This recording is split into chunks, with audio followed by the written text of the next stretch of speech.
Good evening, viewers. Thank you for joining us on Global Entertainment TV show, and welcome to Your Opinion, where we tackle the hottest topic in entertainment alongside with the viewers.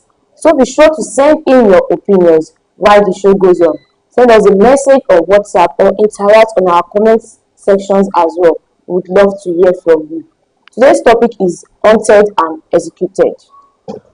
A statement made by Wale Adetumobi, a former senior special assistant to the Lagos State Governor, Adetumobi claimed that some arsonists who burned down televisions Continental during the EndSARS protest in 2020 were haunted and executed.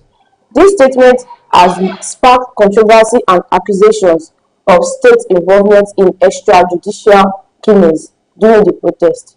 Many Nigerians on social media have interpreted the comment as an admission of guilt.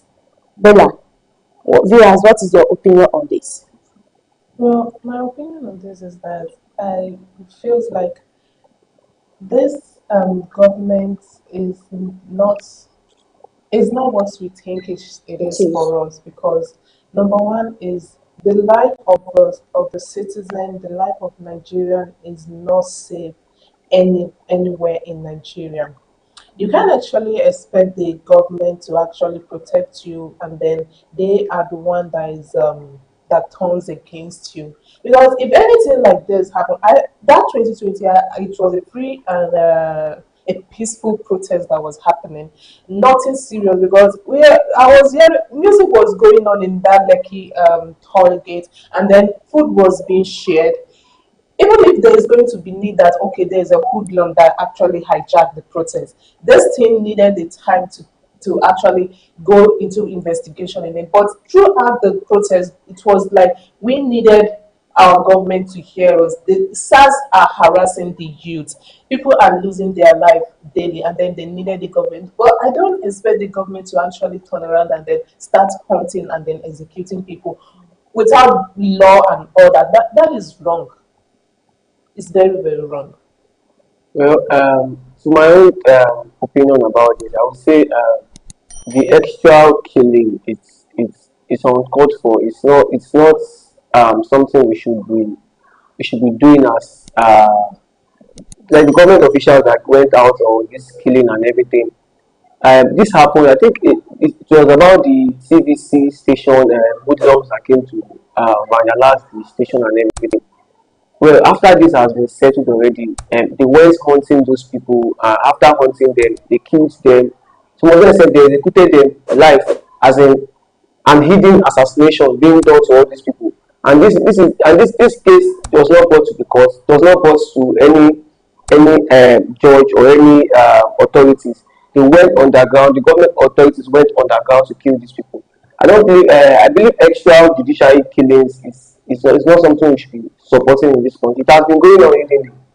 It has been going on hiddenly because there's for you to just hear someone just disappear, and so a particular person made someone disappear, just vanish like that. I think it's not what we should be supporting at all. Yeah. A lot of lies has been told about this whole things that actually happened since that 2020 till now. Because I back then you heard that there's nobody that actually lost their life, and then most people are questioning that. Okay, since they had a gunshot, people were being shot, people injured, and then some lost their life.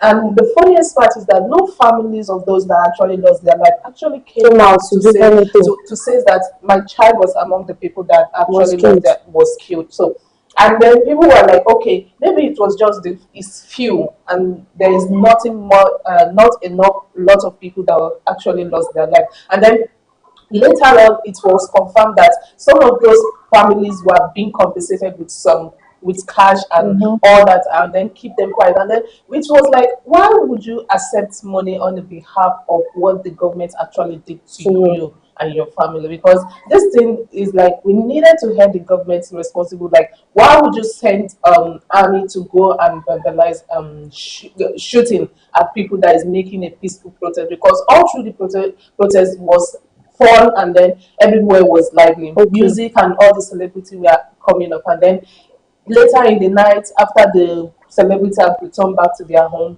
it was only one celebrity that was still there. That is DJ. What is her name? actually forget her name. So she was still the she was still the person that was there with them, and then the gun shooting started. She has to go on an exile because she feels like her life was in a threat. So you can imagine that process, that you don't have anybody to actually heard you when you requested for something. So this thing is now becoming a norms in Nigeria. You don't have anybody to shout on. Those people that did the end bad government were arrested. Those that did SARS were still arrested. In a country that you expected free speech from the citizen to voice out what is wrong with them, and then to be taken to cautions, it's now like as if that if you voice out is your life. Okay, should the Lagos state government be held accountable for the alleged extrajudicial killing What during the yes, EdSARS he should be held protest? for it, because I expect that the investigation should start going on now. The person that actually came out to say this was like a very Close person to close the government. person to the government. Yeah. So even if he's going to be questioned as well. And then the Lagos state government needed to be like a immediate investigation needs to start going. Because for someone very close to the government to say that kind of a thing. That means he knows the in and out of yeah. it. Yes. So the Lagos government has to even step down right now, and then while the investigation is starts going, and then every other thing, if he needs to leave that seat completely, he should leave it and then go to jail for it. But right now in Nigeria, it's just as if that it's going to be on social media where everybody will be voicing out They will accept their it on the ground. distress, and then the next thing, nothing is being done, and everything will now die down slowly. Yeah. Well, the obviously the Lagos state government needs to be held accountable because one, let's go back to the issue that happened on the is it the Lagos bridge or the Lekki toll gates. Let's use that Lekki toll gate as an example because most of these godfathers that run this toll gate and everything, we need to go back to these people and ask them what really happened on that fateful day. TVC also, the same thing happened in TVC. And the same people that run like Toolgate are the same people that run TVC also. Okay, we heard that this place was burnt, was vandalized. Okay, fine, it was vandalized. We got the security personnel came after those people. Some ran away, some were caught. But the case of some of these people now being killed, haunted, I don't know how they wanted those people to get them killed. Though. Maybe people live to okay, and me and this person we dey inside. We now have to go and kill the person or kill those people in secret. The government does not know about it. The authorities don't know about it. Their families they don't know about their whereabouts. You just went kill them. Well, I believe we need to look more about this because this statement that this man came out to say, when Wale, this statement he came out to say, I don't think it was joke or he had to say it out of. I believe he knows what he's doing because immediately he posted that statement, he didn't take up to 2 hours or 3 hours. He deleted it. Yeah. So I believe so. Just give Nigeria a clue. I believe some people would have called him or messaged him and tell him this thing you are doing, you are paying for life or something like that. So you have to bring it down. So I believe we need to look into this as well. Lagos State needs to be held accountable for this extrajudicial killing because it's common here in Lagos State. It's very, very common in Lagos State. I don't know the people holding these states that make them feel everything is in their own hands, so they are above the law or something. Yes.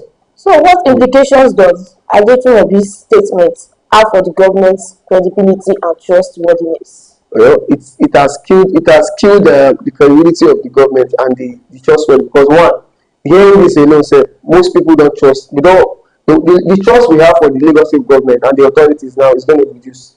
If people are saying okay, I'll be free under the Lagos State government if I come out and say the truth this week. Nobody will always come out. Nobody will actually come outside and say, okay, once we vocal, once to say, which one do this for them, or they call them whistleblowers or something. Nobody will come outside and say, okay, I want to open up. After hearing this kind of cases that has happened, who wants to trust the government again now? The credibility we have for the government now is if it's on 70% before, now I think it should be on a 15 or 20%. So all those things. The trust, credibility, the love and everything, transparency, everything is gone. Everything is gone. To me, it's not even just the Lagos state government that is actually in this state right now. The trust that we have in our government has totally went down the drain. That even in some circumstances that you feels like this thing needed the government's attention to it, it's just as if you're well. Like, even if you tell the government now and the security personnel, it's What just they want to do. what are they going to do about it? That is it. Instead, if you feel like you have been in like in the situation of the infrastructure that is actually going down now, no one is ready that they wanted to come out right now and protest. So it's just as if that both the government and the security in Nigeria has actually failed us. It fails anyone. We don't even trust a single person that is sitting there. Even if the election, then you just okay, let me just put this person there because let's just give them their vote because we know that it's still going to end up the same way that they are. They are not going to pay attention after we have spent our time voting for them to actually lead us properly. They ended up being what we don't expect them to be. So I think that thing needed to be looked into. Why the people expect to have a trust in you in a crucial situation like this? What if it's a neighboring country that actually came and then the government is not doing anything about it? You are going to feel like maybe the government have hand in this neighboring country coming around to shoot on the people and then they have nothing to say about it. The trust and everything, like everything just go down.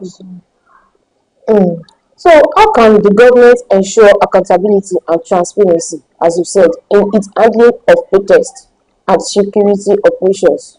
But well, I think we should cultivate this habit of using body cameras for all these During protest, right? yes, because if all these things are being recorded and we are seeing it visibly with transparency and everything, we should know that okay, this is what happened, and this also we also want to encourage the some misconduct will happen that we say okay, this is what happened, this is what happened. If these authorities are using body cameras to so many things outside, they will know okay, this is how we are. See, if these authorities start using body cameras, you see that all these illegal acts that all these people are doing outside, it will reduce because they will have that there's some consciousness that okay, there's something watching, there's something watching us, and there's something showing our attitude outside. We should be careful with what we do and the kind of word we use. I think that's the number one thing the government needs to use into as well. That is it. But you know one thing about Nigeria. that very moment at that NSAS protest, if not for people that actually take a photo and saw a man actually removing the cameras, the security camera that was being placed at that toll gate. That is when it was like they don't know that something like this was going to happen, but they were like, why would anyone come and remove the security camera from there? And then I think that is the independent record that actually most people have is what they're still using up till now, because the government just wanted to try to clear it up. That answers was a whole lot that even the US were actually like something like this is happening in Nigeria. So how now is that why would everything be swept under the carpet, and then later on we are now hearing that some of those people, even when we thought that it has all passed, just doing the remembrance that this years something happened like this, then is now like okay, some of them were being haunted and being executed behind closed doors. And then cameras are not there to actually accept the intel that someone that was very close to the government that came out to say this kind of a thing. So in what ways should social media please in holding public officials accountable for their statements and actions? If I'm going to say, yeah, we need an activist in social media, is like we already have, but the fact that we have a government that does not listen to the people, that does not care about the people, that does not, it's just as if that those activists is going to loud their voice on social media just alone, and nothing is going to happen, and then at the end of it is already died out, because this thing is really really trending on the social media for what this Ajimobi says, and then people are saying a whole lot of things about it, that how is it possible for a government to actually go after hunting and then executing people that they thought that the whole situation has already passed, and then it's just like it's going to be in the social media, and then Yeah. it's going to end in the social media. But I expect the government to hear our voice in all this. I think encouraging transparency in their communication and action, knowing that social media easily spreads out information, because one, social media has played a very good role in holding public officials accountable. Because one, let's use the example of the likes of Daddy Freeze, the likes of VDM, the likes of Instablog, and all these bloggers that always want to post anything that the All of authorities have done and we know that are wrong. To me, I think social media plays a very good role, because if we encourage social media and we encourage the masses or the civilians having rights to video any activity or any misconduct being held by all these government officials, when this thing starts going viral, everybody knows already. Mm. Everybody knows, because see, 90% of Nigerians are now on social media. Even those that don't have phone, they have TV. Those that don't have phone They have a hear, friend that don't even hear they hear from news. one or two So people. if we encourage social media, I think all these things that we're doing, and there's transparency, and we encourage social media, all these social public officials, the rubbish they're always doing outside and the actions they're always doing, even their statements, they want to watch the kind of things they say They say, yeah. outside and the kind of things they do. So I believe social media plays a very good role, I tell you. So what Plays a very lesson good role. can be learned from the NSAS protest to prevent future incidents of police brutality and human rights abuse? We Nigerians, we've learned a But horrible lesson. we are not even ready to learn. We learned a horrible lesson. the NSAT is there on its own. Talking about the recent one that actually happened, and then the next thing they have to arrest a minor just because they went out to protest. So you can imagine how Nigeria is not even ready to help the citizen and all that. So people now is going to be like they are scared, but they will still want to Yeah. voice out on social media Yeah. to say what is bothering them. If the Nigeria is, and I believe that everybody have learned a lot of things, because they now believe that, well, maybe we are all on our own. Oh, the government is not for us, so we are all on our own this time around. So whatever you wanted to do out there, except if one person just wanted to pull up and say that let us still protest, because what we are facing right now is more than us. Then people were just feels like, I'm ready to sacrifice my life for the nation so that it can get better. But right now, a whole lot of people are scared of being executed silently without knowing what's the cause, without your family being aware of it. So what lesson should Nigeria learn from this? And Nigerians should learn that the government is not actually, Who they say they are, they are not like they are not for us. at all. Like, The government, they've not been for us for a long time they are ago. not They are for always for us. themselves. Mm-hmm. And I believe Nigeria, we've learned a lot of lessons. One, as even as a parent, as a father, as a mother, as a The sister, citizen. as a citizen Yeah. also, we with what happened at the NSAS, nobody wants to encourage you, our friend or family. Oh yeah, Actually make go we for go it. outside, go protest. We've learned so many lessons, and we've learned from it, either from the government side, the authorities. We know what they can do, we know what they cannot do. Mm-hmm. So we coming outside to say we want to protest again. I believe the best way for us to protest now is having it on social media, making it trend, making the world know that this is actually happening in the country. Because the more we come outside and say we want to form a group of people, go to the street and start protesting, and let the world see us and see that we are protesting, it won't work that way. Because definitely they will do something that will always want to cause casualty. The same people, they will say they turn protest to another thing. They will pay some people to go and scatter protest, to start destroying things, and they will now start seeing the masses that are protesting freely as hoodlums, as bad people. So the best thing I believe we can do is go on social media, hashtag any authorities we know are greater than the Nigerian authorities, let them know that we are really suffering in this country, and so many things are being done unlawfully. Judiciary killing happens rampantly, and it's mainly common in this country. I tell you, it's mainly common. You just hear that someone, they just carry one person, go kill him, because say they talk too much. But the person, see till now, the person I still fear how I'm not wishing him bad. I still fear how very that man has stayed long to this extent because it was at the base of all those when I started to they would have. They claim straight. That's just it, I tell you. Okay, thank you. As we wrap up today's discussion, it is clear that the EndSARS protest remains a significant chapter in Nigeria history. The allegation of extrajudicial killing and the government's response continue to spark debates and raise important questions about accountability and justice. Let's continue to engage with these issues, demand transparency, and strive for a future where human rights are upheld and justice prevails. Thank you for joining us on Your Opinion. I have been your host, Busola. Until next time.